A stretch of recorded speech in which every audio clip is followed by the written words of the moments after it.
He didn't notice it at first. The morning looked ordinary, built from the same code as the thousands of mornings that came before. The same room, the same sky, the same relentless rhythm of a life he had meticulously engineered for success, yet which now felt like a gilded cage. He was intelligent, driven, and profoundly stuck. But then, a single data point disrupted the entire equation. A tiny detail so insignificant it should have been a rounding error, but it revealed a truth his rational mind couldn't compute. He was no longer in the same reality. If you are hearing this, it is not by accident. Your presence here is a form of quantum entanglement.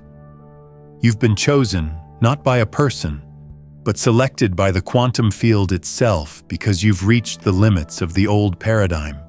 You're here because you're one of the few who suspect that the constant hustle is an inefficient and outdated model.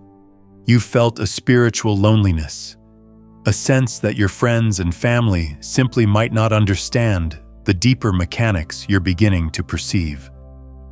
This feeling is not a flaw. It is the first sign that you are waking up. Let's install the first principle of this new operating system. Shifting timelines doesn't feel like a cosmic explosion. It feels like waking up in a world that is a 99.9% perfect copy of the old one. But your soul can't ignore that 0.1% of data that doesn't match. That's the signal. From a neuroscientific perspective, your brain is a prediction engine, running a complex model of reality. When you're caught in what we call an observer loop, you keep running the same mental and emotional programs, so your brain keeps predicting, and therefore creating, the same reality over and over again, no matter how hard you try. This shift begins when a new piece of data is so anomalous, it forces the entire system to question its own code. From the quantum perspective, this is the famous observer effect in action. Your sustained state of being collapses the wave of infinite potential into the particle of your experience. The burnout you feel isn't from your effort. It's from the friction of trying to force an outcome that your energetic signal isn't broadcasting. The field has already collapsed a new reality in response to a subtle shift in your frequency. Your conscious mind is just now booting up to the new interface. Imagine you are a programmer staring at millions of lines of code that make up your life. For years, you've tried to fix bugs and force the program to run differently. Then one day, you notice a single line of code you know you didn't write. It's elegant, efficient, and changes everything. That's the moment you realize you're not just debugging an old program. You've been given access to a whole new one. So I ask you, what was the last anomaly you detected? The last glitch in the matrix that your logic couldn't explain away? That wasn't a bug. That was a feature of your new reality trying to get your attention. Breathe into this system update. His story, the map for your own journey, begins on an ordinary Tuesday. He was walking to the same cafe, a ritual in a life built on discipline and control. He was the burnt-out achiever, running on the fumes of a success that had cost him his peace. He was trapped in a feedback loop. The harder he worked, the more stuck he felt. A classic case of the observer loop in which effort reinforces the very reality you're trying to escape. But today, an anomaly. The heavy cafe door had always squeaked. It was a predictable data point in his sensory input. This time, there was only silence. The door swung open as if its friction coefficient had been rewritten to 0. His mind, trained to find patterns, flagged the inconsistency. He looked around. The cafe hummed with its usual energy, but behind the counter stood a barista he had never seen. And the unnerving part wasn't the stranger's presence, but the seamless way everyone else interacted with him. as if he had always been part of the system. His logical mind, his greatest asset and his biggest prison, immediately tried to patch the error. They fixed the door. "I've just been unobservant. I'm tired." But his intuition, a deeper intelligence he had long ignored, delivered a single, clear transmission. "This is not the system you were running yesterday." From the neuroscience view, your brain's reticular activating system, RAS, is the filter that decides which of the billions of bits of data you perceive. It's programmed by your beliefs. His RAS was programmed for struggle and problems to solve. The silent door and new face were anomalies that didn't fit the program. This is the moment a system is forced to recognize that its map of the territory is no longer accurate. From the quantum view, this was undeniable evidence of a phase transition.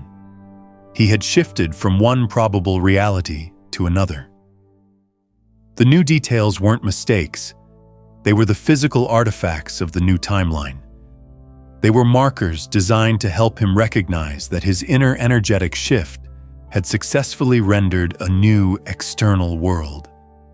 His change in being, however subtle, had collapsed a different version of reality. Imagine your life is an intricate piece of software. Every day, you've been booting up the same version. But today, without your conscious input, a new patch was installed overnight. The user interface looks almost identical, but a few core functions have been fundamentally upgraded. The shift was that subtle. His soul had finally clicked update. So I ask you, when your reality presents an anomaly that contradicts your long-held logic, do you treat it as an error to be dismissed, or as a critical system alert that you are now operating with an upgrade? Breathe into this new intelligence. The silent door was just the first line of new code he noticed. As he started paying attention, he began to decompile the entire structure of his old reality. He started seeing the source code, and it was filled with inconsistencies only he could perceive. A project manager at work referenced a key decision made in a meeting he was certain had gone the other way. He found a book on his shelf about quantum mechanics, a topic he'd been inexplicably drawn to, that he had no memory of buying. His own reflection in the mirror sometimes held a gaze that felt calmer, wiser, as if it belonged to the man he was trying to become. At first, this process of decompiling his reality felt like cognitive dissonance on a massive scale. His intellect, the tool he had always relied on, was failing him. It couldn't reconcile the old data with the new input. But deep down, for the part of him that was a wisdom keeper, the embodied healer, this wasn't confusing. It was a profound validation. It was as if his innate wisdom was finally being proven right by the universe itself. From the neuroscience perspective, this is pattern interruption forcing a system-wide upgrade. His brain, faced with repeated contradictions, could no longer hold on to its rigid, predictive model. It was being forced to expand, to create new neural pathways, to literally build a new perceptual framework capable of housing this more complex, fluid reality. From the quantum view, these inconsistencies were calibration markers. They weren't random glitches. They were carefully placed signposts from the quantum field, designed to confirm that his new energetic signature was locking in. They were the universe's way of saying, yes, your signal is being received. We are now broadcasting this new reality for you. Please adjust your perception to match. Imagine you are an archaeologist who has discovered a stone tablet covered in a familiar language. But as you translate it, you find phrases and symbols that history says shouldn't exist. At first, you think the tablet is a fake.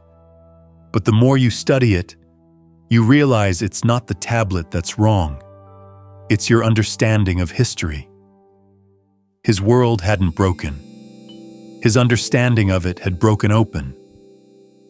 So I ask you, what part of your history, your story, is being contradicted by the present moment?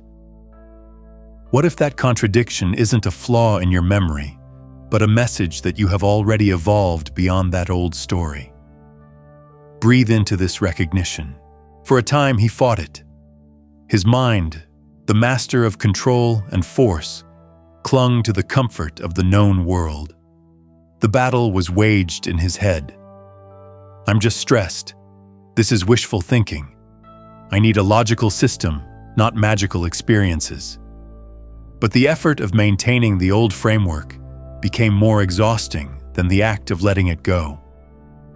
This is the core of the effort paradox. The belief that you must strive, control, and force outcomes.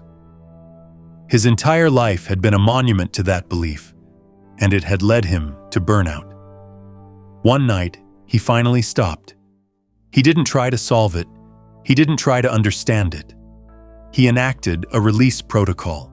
He closed his eyes and whispered, "I accept this. Show me." In that moment of surrender, a profound coherence washed through his nervous system. Not the absence of fear, but a peace that was bigger than the fear. This is a critical system command. That fear you feel when you're on the edge of a breakthrough is not a stop sign. It is the ego's firewall trying to prevent a new program from installing. It's the sensation of your old identity dissolving to make way for the new. From the neuroscience view, this surrender resolves cognitive dissonance. By consciously choosing to accept the new data, he gave his brain permission to abandon the old, inefficient model and fully adopt the new, more expansive one. The resistance ceased, and his mind and body entered a state of coherence. From the quantum view, his act of surrender was the most powerful action he could have taken. It stopped the turbulence created by broadcasting two contradictory signals, the old reality of fear and the new reality of possibility. His acceptance collapsed the wave function into a single, stable state. He didn't just observe the new timeline, he anchored it into his biology.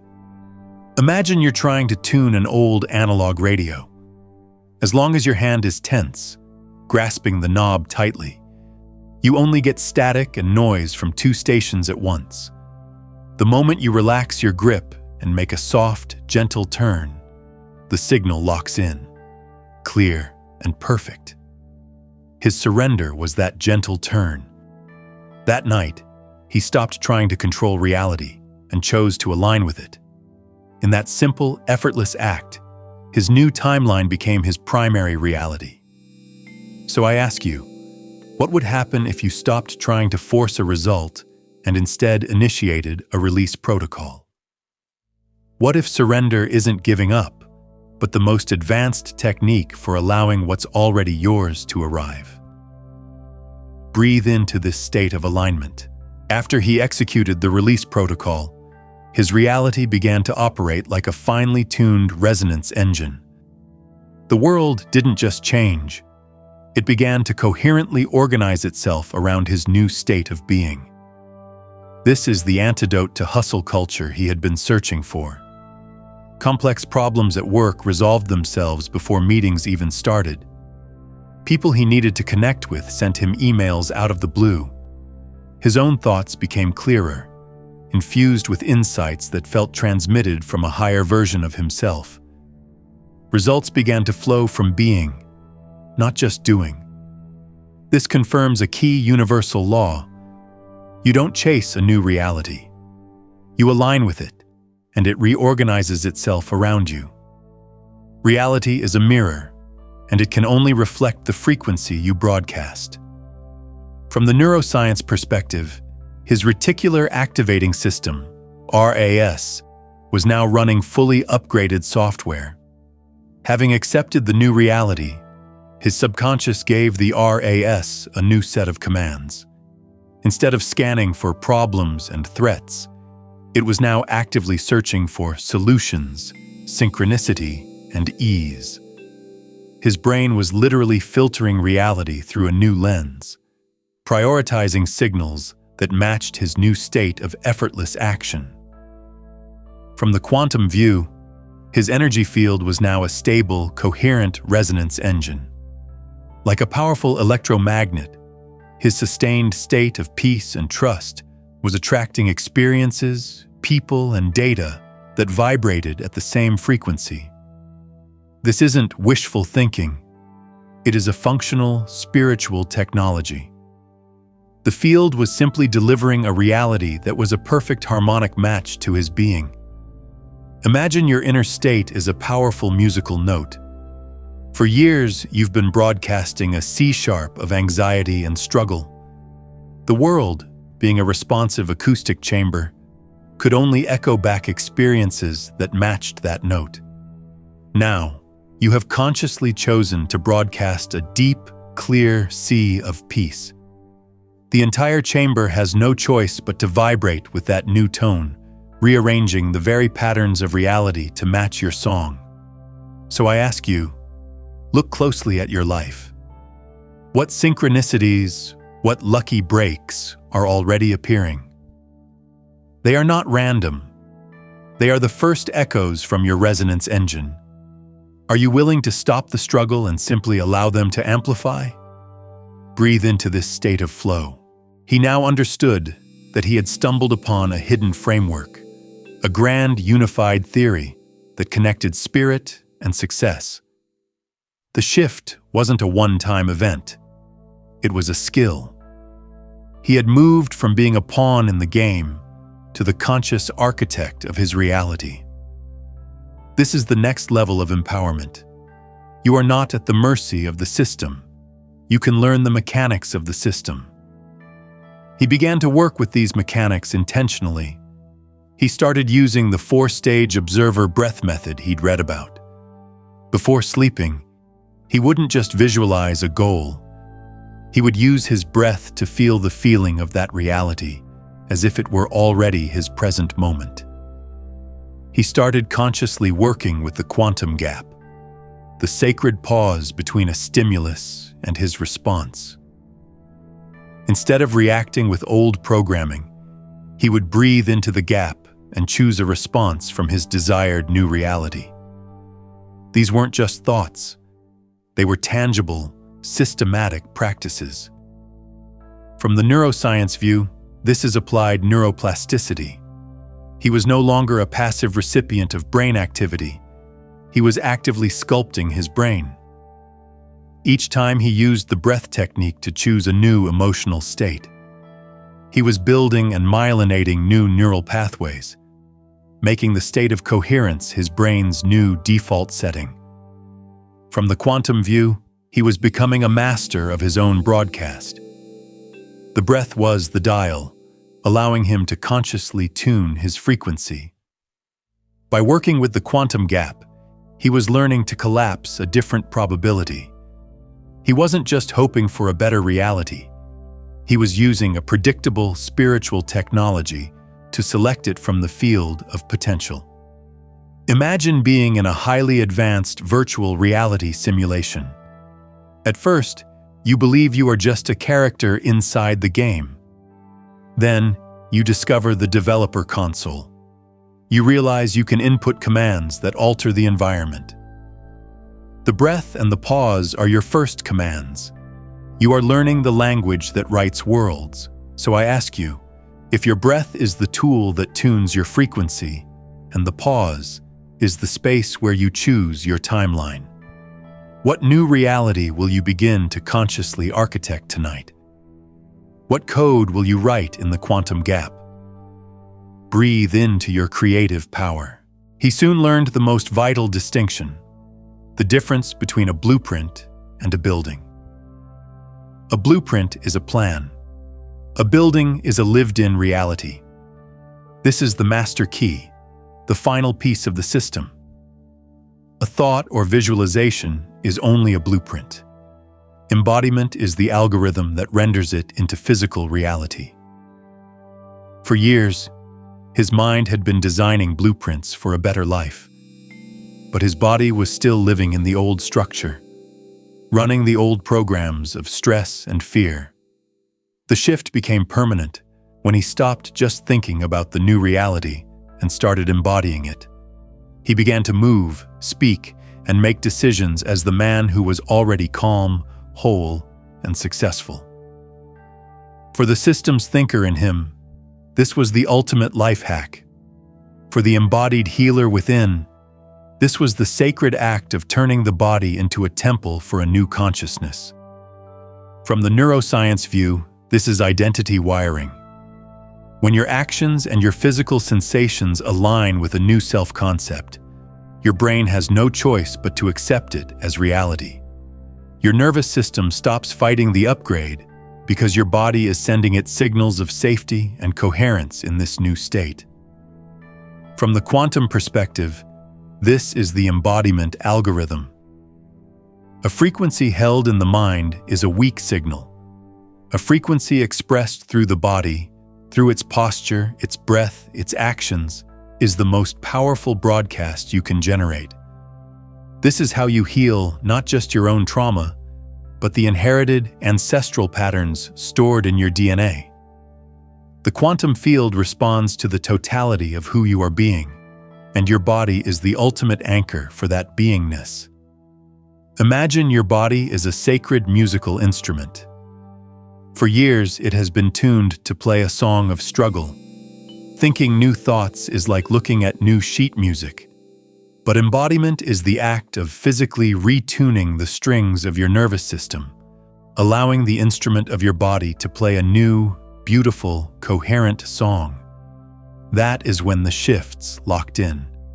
Not through more effort, but through a deeper state of being.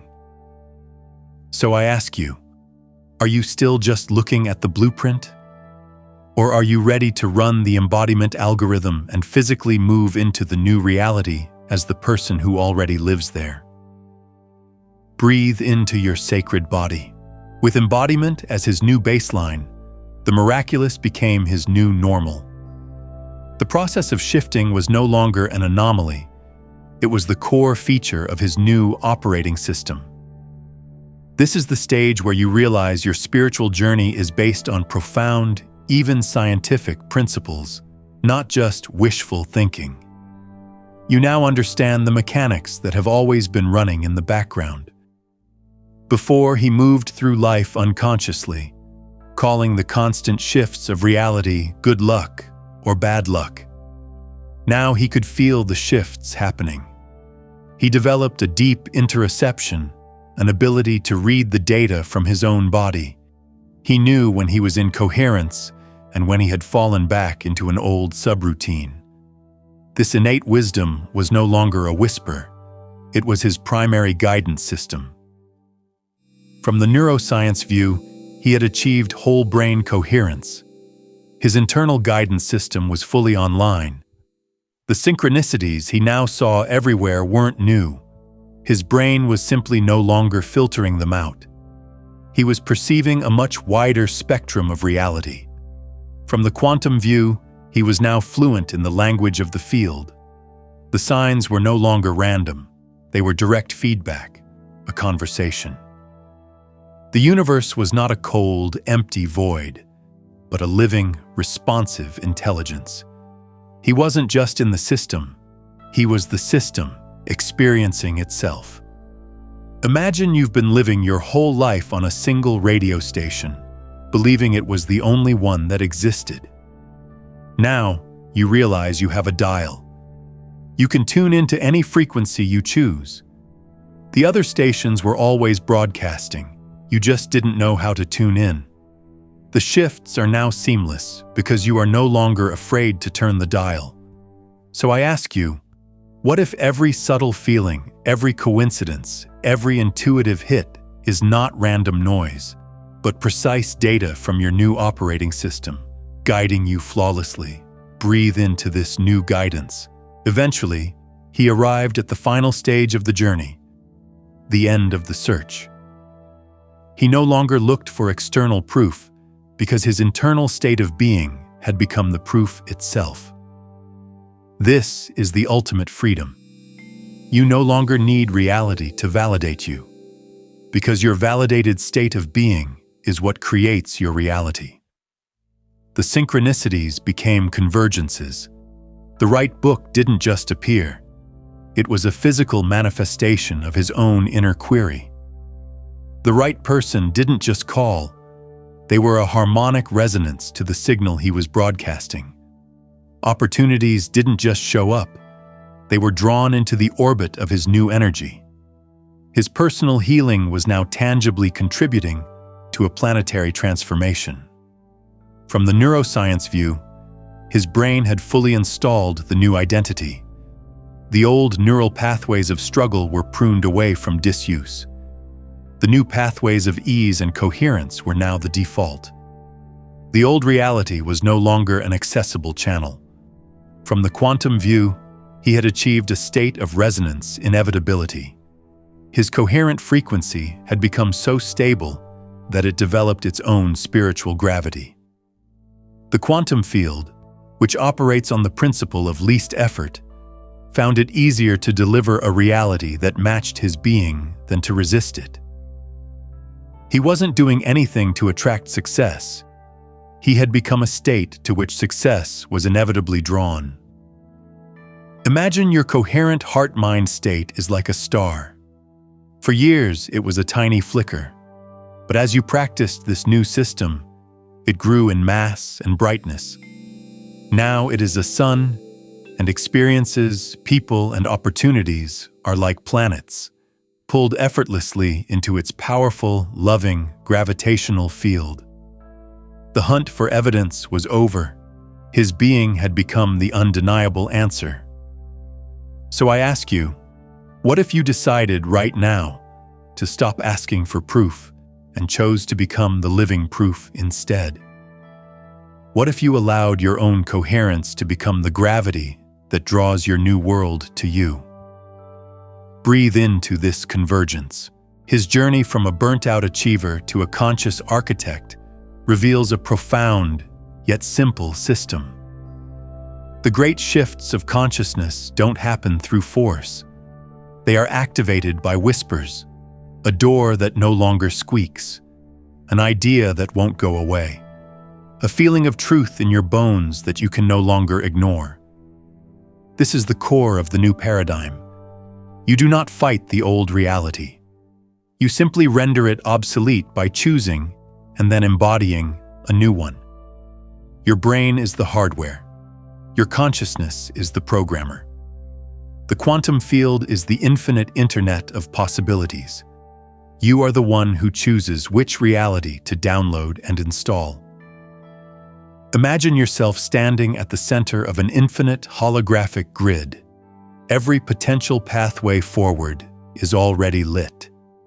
As you take a single embodied step, the reality beneath your feet solidifies, proving that the world does not happen to you. It happens through you. You are the activation point. The only question left is, which frequency will you choose to anchor as your gift to the world this week? This is not just for you. Your state of being creates a field of peace that affects your children, your community, and the planet. Let us perform an act of interactive ritual to solidify this identity. Declare the frequency you are anchoring for the collective awakening. Comment below with "I am coherent." I am anchoring presence. Your public declaration is a powerful act. As we see hundreds of others making the same declaration, we create a powerful morphic resonance, reinforcing the truth that a collective shift is not just possible, it is already happening. Let's build this field together. Breathe into your power as a creator.